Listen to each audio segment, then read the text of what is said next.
Anybody there? Hi, Theo here. Kept you waiting, huh? Turns out the longer you leave the next video, the more absence you have to explain. Where to begin? Well, first of all, I'm going to do a quick channel update, and then the bulk of this video is just a long summary of where I'm at with D&D right now. There's going to be timestamps in the description, so if you want to just skip the channel stuff and get to my ramblings, just click through there. Though if you're in the description, why not also check out some of those links? Contrary to popular belief, I have not stopped drawing. I've not even stopped playing D&D, or running it. Check out my Instagram or my Tumblr for the most regular updates from me. I'm probably not going to keep using Twitter for reasons. There's a link there to an Etsy store where you can buy some t-shirts designed by myself and a friend of the channel, Alana, one of the artists from Foment, a hit series on this channel. You'll also find a coffee link there. I'd massively appreciate anything thrown my way. It'll probably go towards getting more RAM for my PC. I'm planning on uploading high-resolution images and files there so they can be forever accessed with a one-time donation. Additionally, this video would not exist if not for the huge help of my stalwart friend Hank Glamorous from twitch.tv/HankGlamorous. At one point, this video was a 2.5 hour mess of a conversation where poor Hank was subjected to my shotgun approach to discussion. Then, after listening back to what I had done to him, it became a second 2-hour conversation, which was still an impossible mess.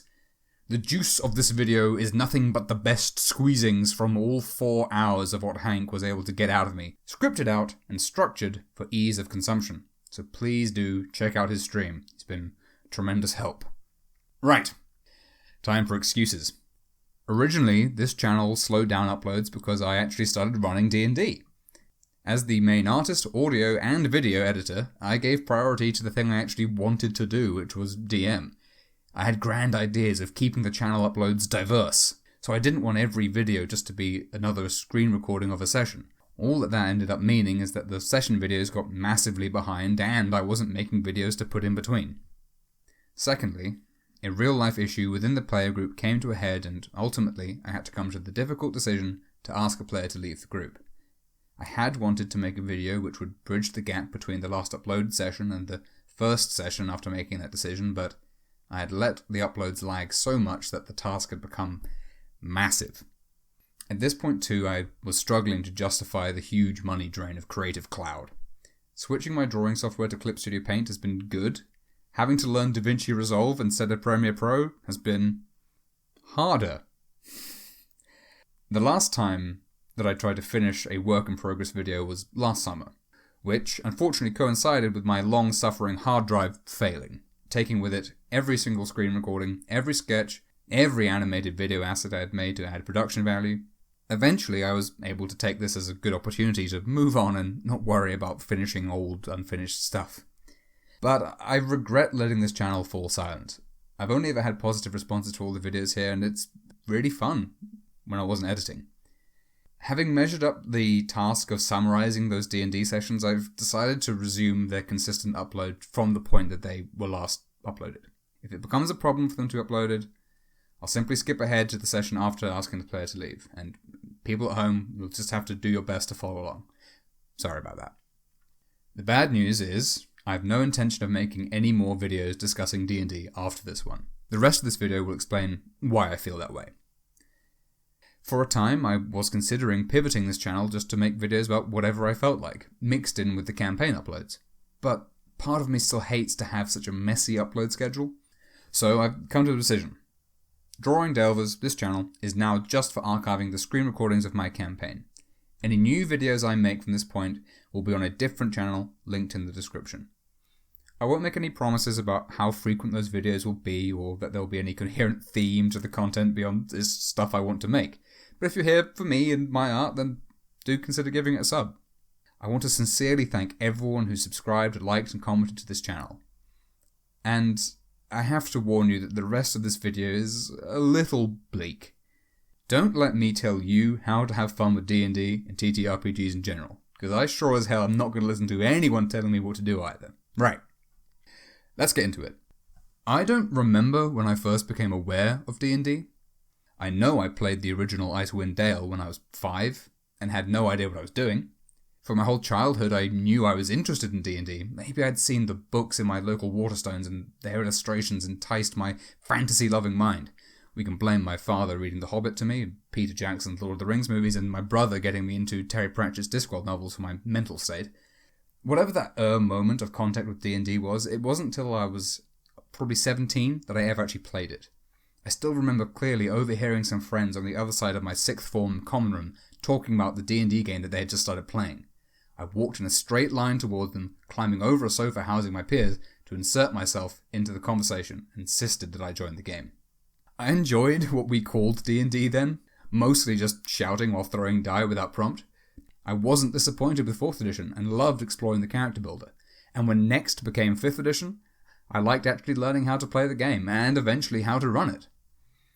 Having played D&D every week ever since, on average, there have been years where I've only helped prep a campaign, but there's been some months where I've been in 3 games per week. And after trying to record this video 3 times before now, I finally managed to excavate the point of this video. The point is that the core aspects that I want out of a TTRPG are at odds with the design of D&D.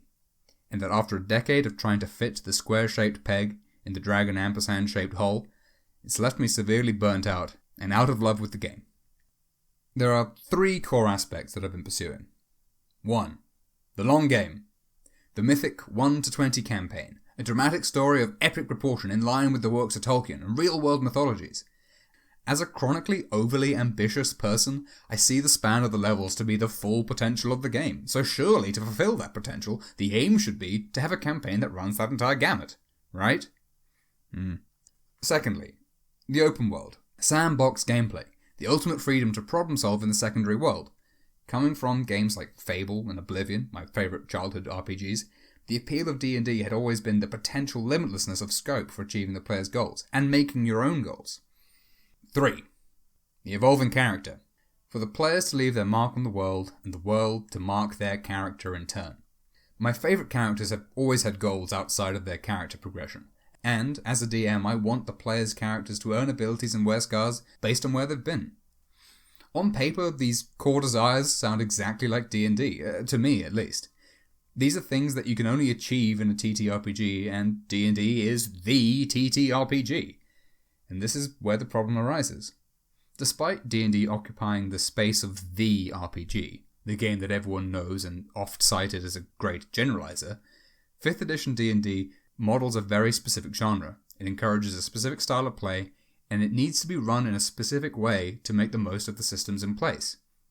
When I look at it more closely, I keep finding ways that nearly every aspect of D&D's deliberate design and intended use is at odds with the genre and style of game that I want to play, and by extension the game that I want to run. D&D is only generic fantasy from a certain point of view. In my mind, the generic fantasy setting is much lower magic than what D&D might imply, not quite a Song of Ice and Fire low or even Middle-earth low magic. To me, an ideal level of magic is in the Discworld setting, where, for most, magic is considered too much work to be worth it, and human practitioners spend most of their time learning magic to learn when not to use it. In D&D, even low-level spells, such as plant growth and continual flame, easily doubling crop output and providing infinite free light, would utterly change the life of pre-industrial peasantry and the medieval fantasy that we're all understanding generic fantasy to take place in. D&D's selection of fantasy races, all speaking a unified common language by default, the mundanity of applicable magic, it plants it firmly in high fantasy. But there's another scale to this graph. D&D combats are canonically fast and gritty. A long battle might last 30 seconds. Gandalf's 2-day and 2-night duel with the Balrog from beneath the Mines of Moria all the way to the mountain's peak would last 17,280 rounds. I suppose the scale would run from epic to gritty in terms of realism against the fantasy high to low axis. Using this hypothetical graph, I would define my ideal genre as low epic, whereas D&D's default state is high gritty. There's something I would like to cover before getting into the meat of why my core tenets of desire are causing me issues with D&D 5th edition in particular. This edition of this TTRPG is often lauded as simple, and therefore easy to tweak and create a DM's desired effect.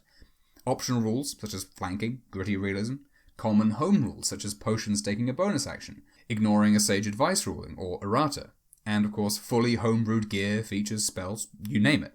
Over the years I've gotten tired of trying to bend the rules to fit what I want to do. Every time my players are confused as to which set of home rules we use in my game, I feel guilty for changing them. Each change I've selfishly implemented, believing that it reinforces some intended vibe. To the players, it erodes at the system that they know, and it adds confusion. There's nothing quite as mood-breaking, as flow-breaking, as re-explaining some homebrew or trying to justify why a restriction is good, actually.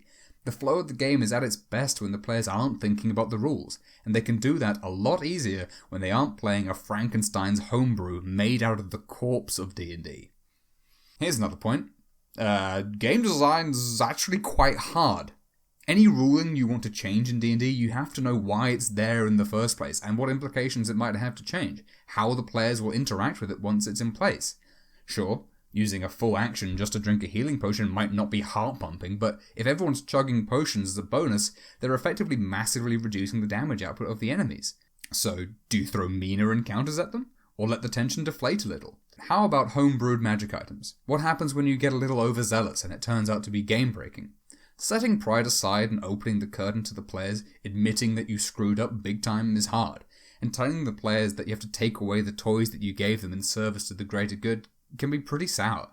I wanted to raise this first, as nearly everything that I'm going to bring up could be potentially solved with the right ruling.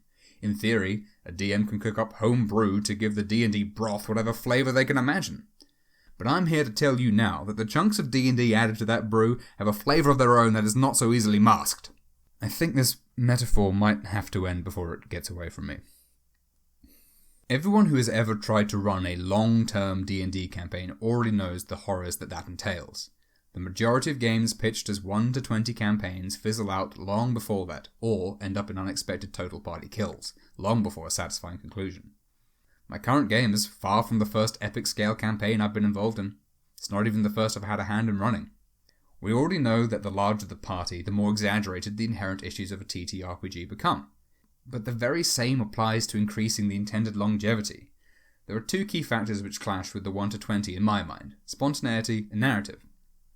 Some of the best TTRPG stories are all rooted in spontaneous decisions, whether they be wacky rebellion or deeply character-driven story beats. Spontaneity is the freedom afforded to the players, and can even be the Dungeon Master's most powerful tool.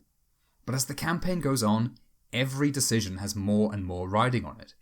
I've played 2 different wizards, both with 13 intelligence, both who were killed by unrelated dragons because of an in-character decision to go through with a bad idea. But I'd only played either of them for 5 sessions at most, and never with any expectations of a greater narrative being seen through. But 3 years into a game, making the decision to do something spontaneous has different implications. Combined with high-level characters' increased influence and power, an ill-thought-out course of action dictated by one person at the table could lead to catastrophic failure. Maybe that game that everyone was expecting to see out to the end goes off the deep end, and it might not ever be able to recover. As a high-level cleric, the moment I decided to randomly revive a body we found at the side of the road, it led to a spiral of loading up a corpse wagon until we could find a jeweler with enough diamonds to get them all back on their feet. I count myself lucky that my players have respected the work I've put into planning my game. And yet, part of me wishes that they'd do something wild, something that completely changes the direction of the game. But, whenever they do that, it sends me into a panic that I won't be able to steer the ship to a satisfying destination. Spontaneous play is always disruptive, but it's the greatest fun you can have in a TTRPG. This isn't a problem of D&D, but a problem of, long-form, improvised, collaborative storytelling. You know, that thing that we all just assume we can do inherently when we sit down at the table to roll? This is kind of where the narrative problems come up. I love long-form stories. My favourite shonen manga is over 1,000 chapters without an end in sight. I always pick the extended Lord of the Rings movies over the cinematic release, and if there's one trope that comes to mind with fantasy fiction, it's girth. Beyond player logistics and real-life relations, a simple fact of 5e's design makes the epic campaign statistically unlikely.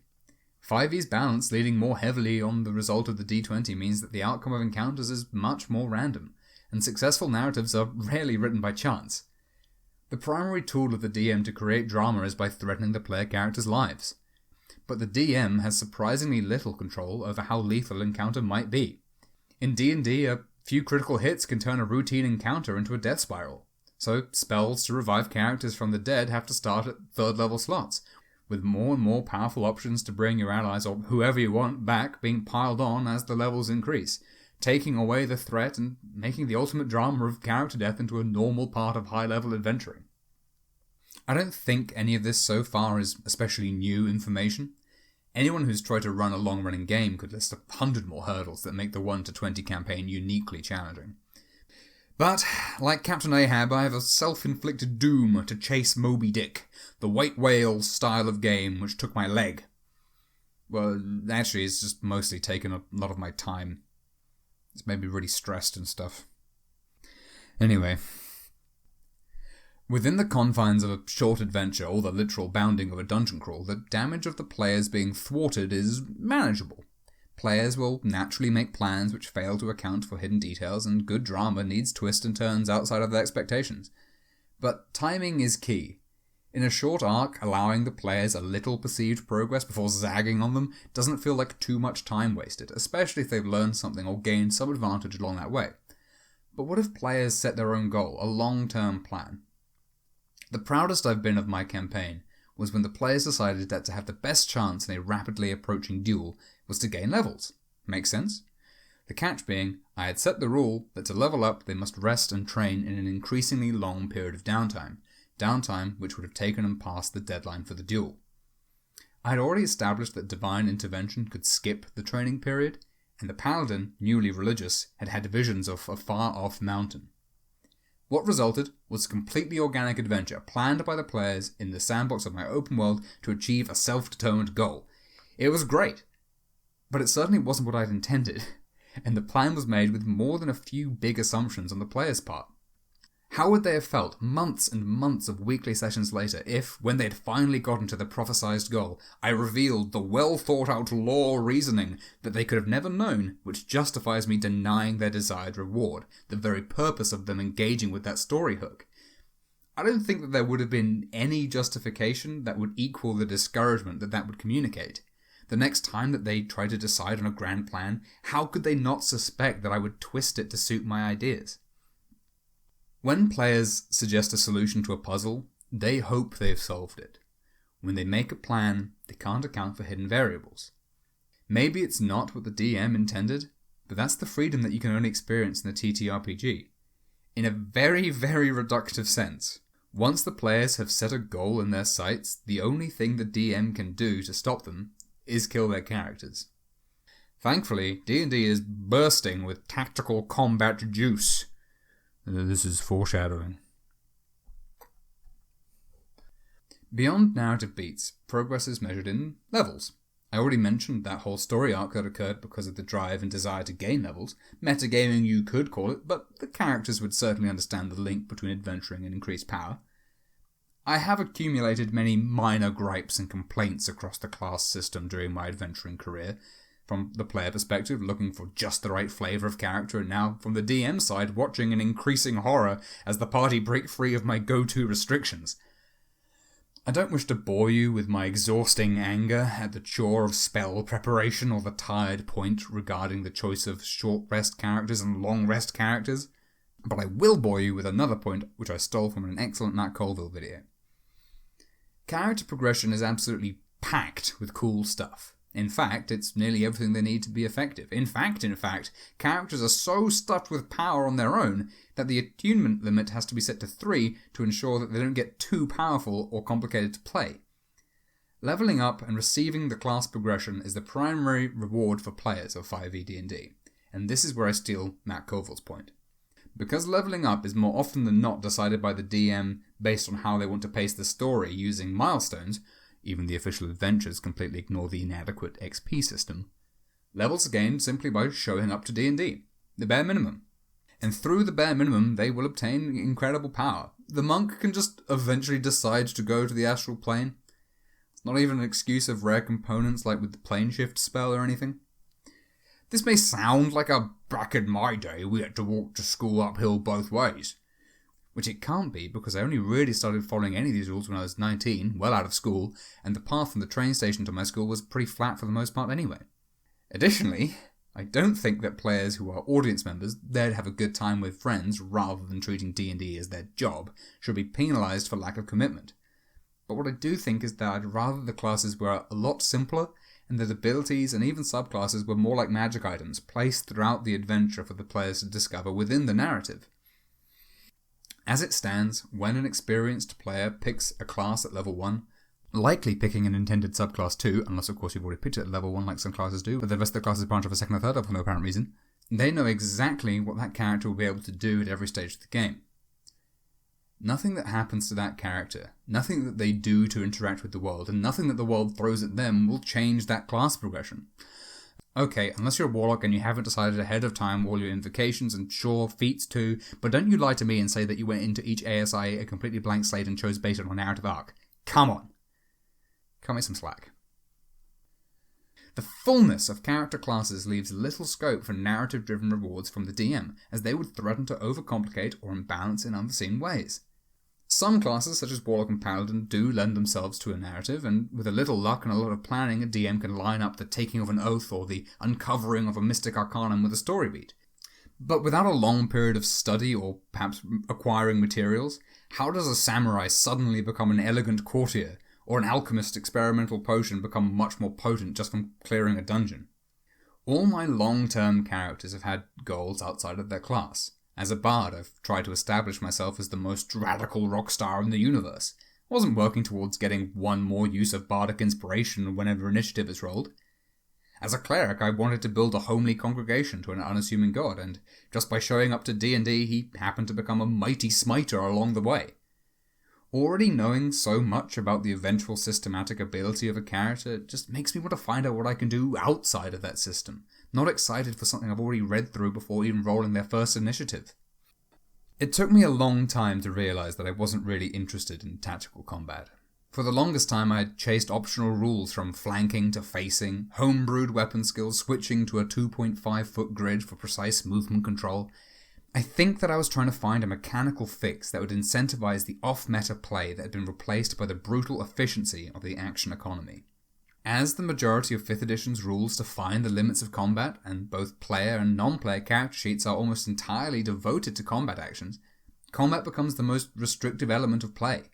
Outside of combat, characters have the freedom to problem-solve creatively, often finding solutions that even the most meticulous DM hadn't considered. Ideas are formed and shot down by reality checking with the DM, or, after a second's thought, met with, well, there's only one way to find out. But when initiative is called, D&D begins. Players are less willing to try something unreliable when they might have to wait half an hour for their next turn. So if tactical combat isn't my passion, why not keep it to a minimum, only calling initiative at the most dramatic moments, with the highest stakes? The reason lies at the heart of 5e's design, and the necessity of attrition.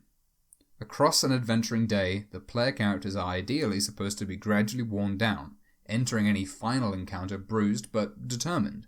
In a short, well-planned adventure, the DM can keep the tension high and the combat's interesting, but in the week-to-week of a long-form game, sometimes the DM just needs to throw something at the players for the sake of attrition. This comes down to what D&D is designed to do. For a dungeon-crawling game, it's perfect. Exploring comes with the risks and rewards that entails. Players will want to maximize their leveling and obtain magic items before fighting the ultimate challenge. But they have to balance that against the risk of delving too greedily and too deep. So, what's the problem with ignoring attrition, as so many home games, and even official campaign books, do? Why not just use D&D's simple, out-of-combat rules to get all the players on equal ground and only rely on the combat when it's the most satisfying? It's all to do with the simple and delicate balance of 5e. With the stat squish from previous editions, for example the highest plus magic weapons going from a plus 9 in 4th edition to plus 3 in 5th edition, the outcome of any action is much more rooted in the roll of that 20-sided die. Increased randomness, increased unpredictability. If the DM is neglecting to attrition the players in service of their desired pacing and storytelling, they will come to learn that a well-rested, full-health D&D party can easily dish out as much as they can take. One thing that I've never heard in my 10 years of D&D is anyone wishing that combat took longer. So, while artificially bloating the HP pool of an encounter seems like an obvious answer, I can tell you from experience that doesn't make for a thrilling time. So instead, the DM must throw more deadly punches. I've found myself resorting time and time again to a boss monster having to have enough firepower to wipe out 1.5 player characters per round. Luckily for me, it's worked out so far, but remember what I said about the D20. All it would take would be for my glass cannon boss to roll a few more critical hits than was statistically likely, for players to fail an easy save. All it takes is a random streak of bad luck to turn an exciting climax into a depressing struggle against a death spiral. At that point, it's cold comfort to say to the players, sorry guys, I didn't want to bore you with minions. So, how do you wear down a party outside of combat? If we can just all accept that there are some times that a spike trap doesn't make sense for the situation, it can be pretty difficult to put players in a scenario that they can't work their way out of unmarred. As health is the only resource that players really need to be mostly effective, the ultimate solution to any potential danger is just to avoid it completely. This comes back to my point about player-concocted solutions. There isn't a roadblock that you can put in the player's way that, given the opportunity, they won't be able to think of a way around. I say roadblock specifically because the point is, they want to get on the road. Players want to use their cool abilities in combat. But if they have a goal in mind, they will want to maximize their chances by avoiding attrition. There's another reason that combat is key, and for me it's tied to this sentiment. I need the rules to let me be cruel. I find it difficult to pull the rug from under the party, to deal them a bad hand, to take something away without giving them a chance to prevent it. This is definitely a personal problem with me being a softie for sure, and, A New Hope would have been a very different movie if Luke had been given the opportunity to save his aunt and uncle. Probably not any better. But for me, the rules let me say, no, that's not how this works. There's nothing more you can do to stop this from happening. It's not me. It's the rules. In combat, this works most of the time, and I think in my campaign there have been several times when the rules and roles have all culminated in moments of true drama. But for encounters outside of combat, I struggle. When the players come up with a good plan, the DM has two choices: to let them execute the plan as described, or determine the outcome with D&D's limited skill system. I cannot count the number of times I've called for a skill roll just to justify progress, or give information that I feel will be clear to characters specialised in the situation, hoping beyond hope that the D20 will show an unambiguously good number, which in my mind at least would legitimise whatever would come next, only to have the average or below average result, bringing everything to a halt while I go, over the significance of an 11 insight. In these cases, I would have been better served to simply allow for progress or freely given the information. I hadn't accounted for failure. Skills needn't be a binary pass or fail in the hands of an experienced DM, but finding satisfying ways to fail forward after a bad roll isn't simple, and it doesn't follow the procedure of combat, for example. During combat, failure isn't necessarily satisfying, but it always means progress, for the heroes or for their enemies. Tension. Outside of initiative, the best way to punish failed skill checks is to say they take much longer than anticipated, which is only a punishment if there's a tracked time pressure. Time pressures are excellent for drama, but they come with a critical weakness. Time is absolute. If the players find an unexpected shortcut, the tension is gone.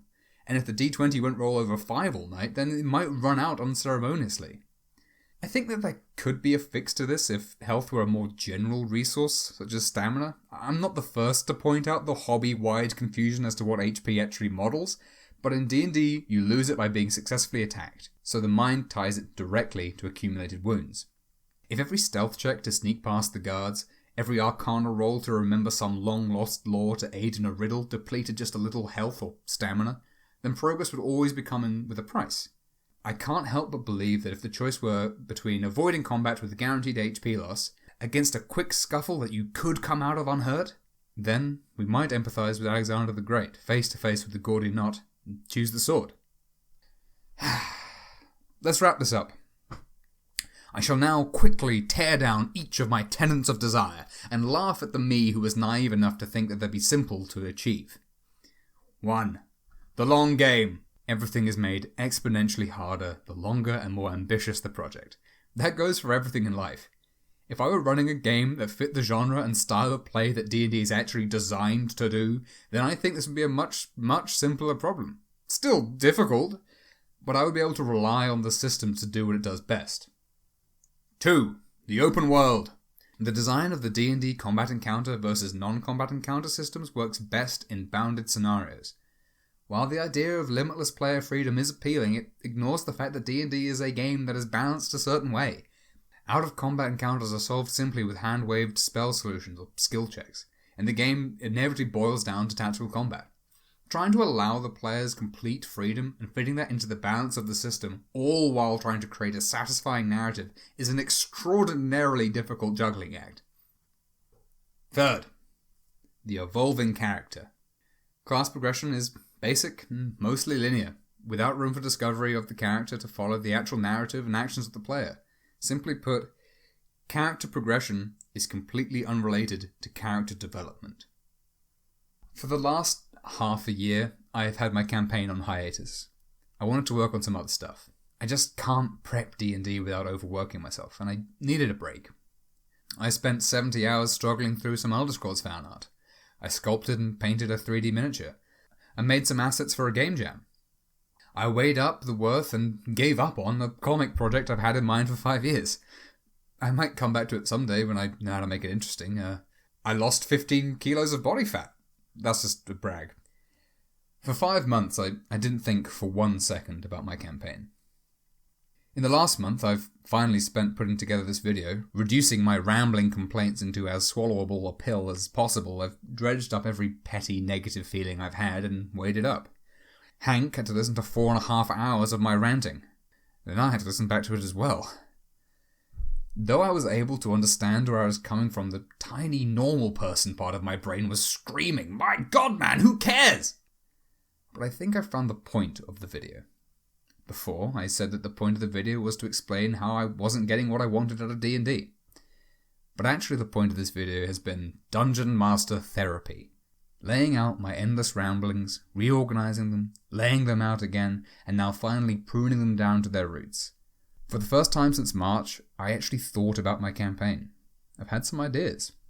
Are they good ideas? Who knows? Am I ready to get back to it entirely? No, absolutely not. But now I think that there's a way for me to be excited to run the game. I don't ever want to talk about D&D this much again. When I started making videos on this channel, I was still in love with D&D, and I wanted any excuse to talk about what I wanted it to be. If I made a video talking about how the troll is a bad dude with regenerating health and some cool optional rules today, I would feel disingenuous. If I made videos going through each granular change to whatever one D&D might end up being, I don't think I could avoid bitter cynicism towards the corporate shenanigans behind the designers who are just trying to do their best to please everyone. I'm going to keep playing D&D. Hopefully I'll get back to running it sometime too. But I am going to sincerely try my best to stop thinking too hard about it.